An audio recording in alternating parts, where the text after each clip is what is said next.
For him to admit the slightest remorse or the slightest responsibility would be intolerable. Compelled by the racism that was so much a part of his agenda, Pol Pot turned his attention to Cambodia's ethnic minorities. The Chinese were probably the largest ethnic minority in Cambodia, and half of those perished in the Pol Pot period. The ethnic Chams, the ethnic Muslims, were the ones who were particularly targeted and just slaughtered. Pol Pot's most extreme persecution was reserved for the Vietnamese who lived in Cambodia. There were reports in the Khmer Rouge period of Cambodian men married to Vietnamese being instructed to kill their Vietnamese wives. Husbands who had been married to Vietnamese were also killed.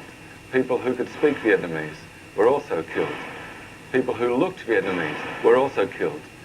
There are no confirmed reports of any ethnic Vietnamese surviving the entire Pol Pot period. Yet while Pol Pot's control over Cambodia grew, so did his paranoia. Midway through his reign of terror, he began to see enemies everywhere, even amongst his own supporters. There was a huge bloodletting in 1977.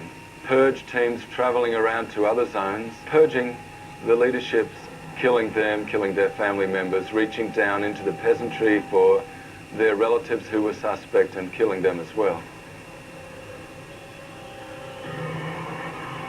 When he took over in 1975, there were 22 members of the Central Committee of the Communist Party.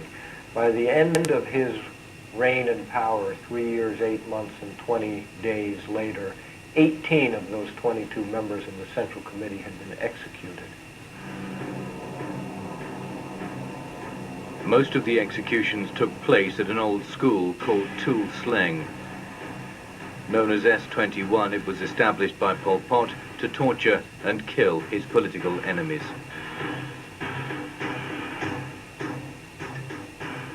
It's a terrible institution that I think epitomizes some of the cruelties and logic of the Pol Pot regime. These people had defied the revolution, so therefore they were off to one side. They were not human beings. People who aren't human should be, or can be, must be gotten rid of.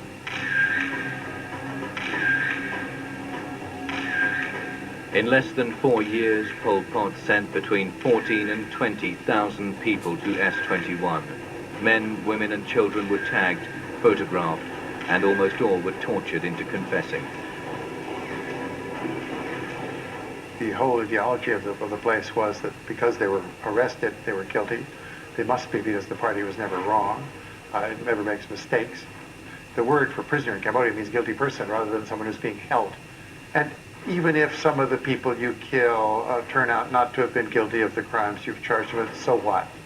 You might find that out later. But at the time, it's probably better to get rid of them than to keep them around in case they are guilty.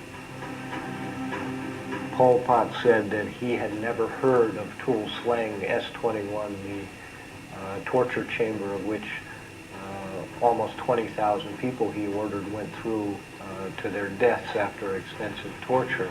Although the Khmer Rouge tried to destroy the evidence, every torture process and every confession of every prisoner was recorded in detail.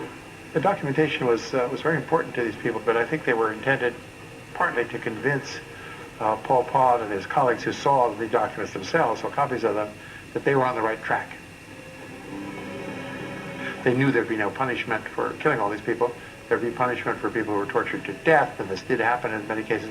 The interrogators themselves were often pulled in and interrogated because they were betraying the revolution by going too far, by torturing people to death before the confession was complete, before the party had been proved right. Of the thousands who entered S21, just 7 survived, and only 1 was ever released. The rest were either tortured to death or killed and then buried at S21's customized killing field, Cheung Ek.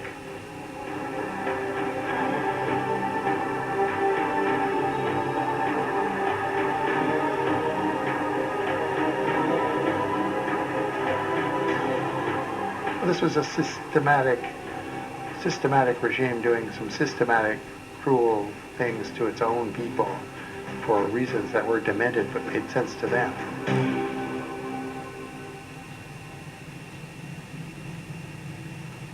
Appearing to be at the height of his power, Pol Pot's government was in fact imploding. His psychotic and lifelong hatred for the Vietnamese would be his undoing. Pol Pot really believed that Cambodia would disappear off the map unless he was able to dispense with the Vietnamese threat. They thought it required a genocidal way of thinking against Vietnamese generally. Also, there's this much more primordial racist feeling that the Vietnamese, by nature, could not exist and coexist with Cambodians, that there had to be an Armageddon. Every Cambodian should kill 30 Vietnamese. They could lose 2 million Cambodians. The Vietnamese would lose 60 million in this Armageddon, and we would still have 6 million left.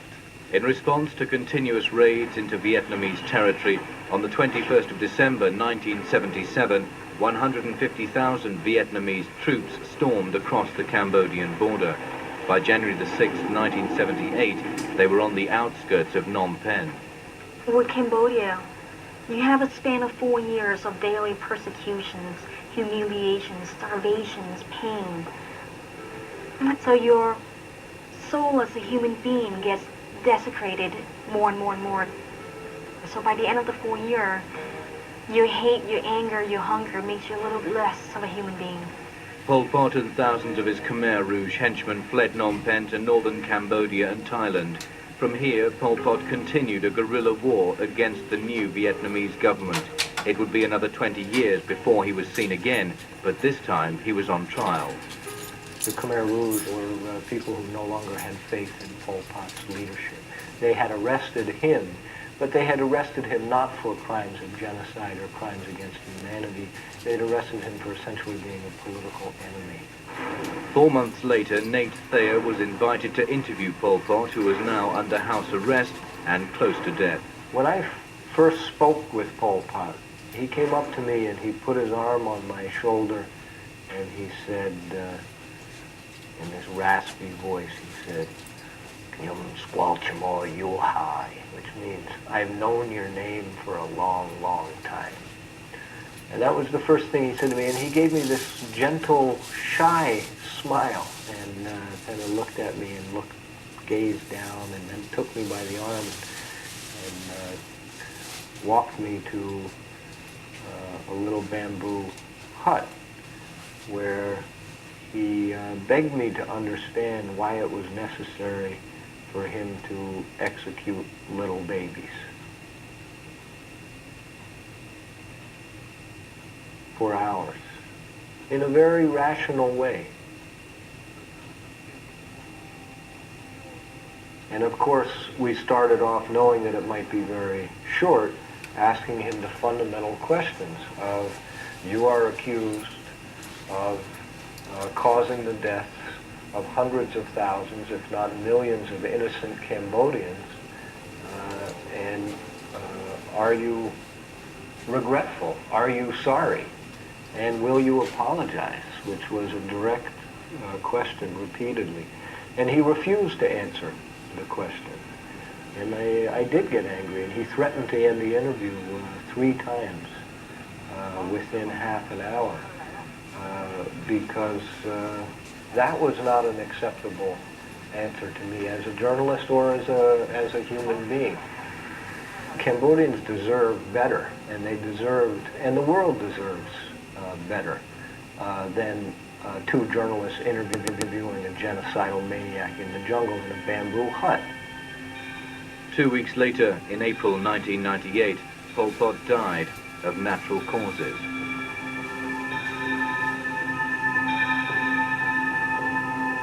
The madness unleashed on Cambodia by Pol Pot and his colleagues will never be forgotten, but so far it has gone unpunished.